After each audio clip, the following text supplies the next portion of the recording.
আমাকে উপাসনা সম্বন্ধে, আমাদের এই উপাসনা কেন্দ্র সম্বন্ধে কিছু বলতে বললেন। এটা আমাদের আচার্যের কাছ থেকে পড়ে পাওয়া। এখানে আমাদের কোনো ব্যক্তিগত প্রচেষ্টায় বা একটা নারী সম্পর্ক ঠাকুরের কেন্দ্র করি আমি বাড়ির ছেলের মতো।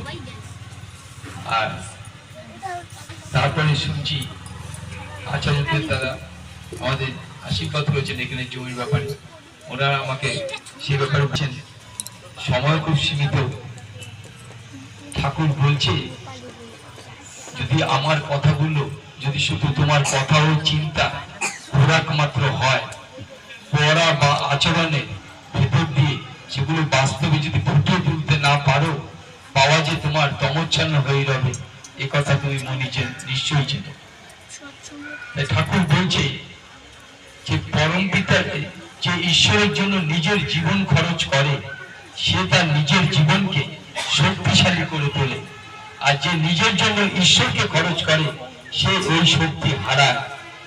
আপন ধর্মে দৈন্য জীবন বিপদ গায়ে থাকতেই হয়, সুপথ থাকে দূরে সরে, মরণ গায়ে জমের জয়। ঠাকুর, আমি একটু মায়েরা আছে বলে আমি প্রসঙ্গটা করছি, যদি আর সাধু সঙ্গ করলে মানুষের অহংকার পাতলা হয়। আর প্রতিদিন যারা সৎসঙ্গ মাতৃসঙ্গ করে তাদের দৈন্য দারিদ্র অভাব অবদান সমস্ত কিছু দূর হয়। বলছে দীক্ষা নেওয়ার দিন হতে যে কোনো মানুষ জপ ধ্যান ইষ্টবিধি নিবেদন শতন শুক্লা পাঠ জীবন বৃদ্ধির বাণী পাঠ বিনোদী প্রার্থনা ইত্যাদি করার মধ্য দিয়ে যে কোনো মানুষের জীবনে চলার গতিপথে এক আমূল পরিবর্তন ঘটে।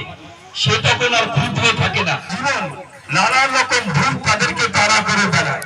তাই ঠাকুর তার বাণীতে বলছেন, ছেলের টান মায়ের উপর, মেয়ের টান বাপে, এমন করে ছেলে মেয়ে নষ্ট হয় না কোনো চাপে। মায়ের ইচ্ছে ডাক্তারি, আর দাদুর ইচ্ছে উকিল হবে, আর জেঠুর ইচ্ছে মাস্টারি। কিন্তু ঠাকুর ছেলে শোনার পর বলছে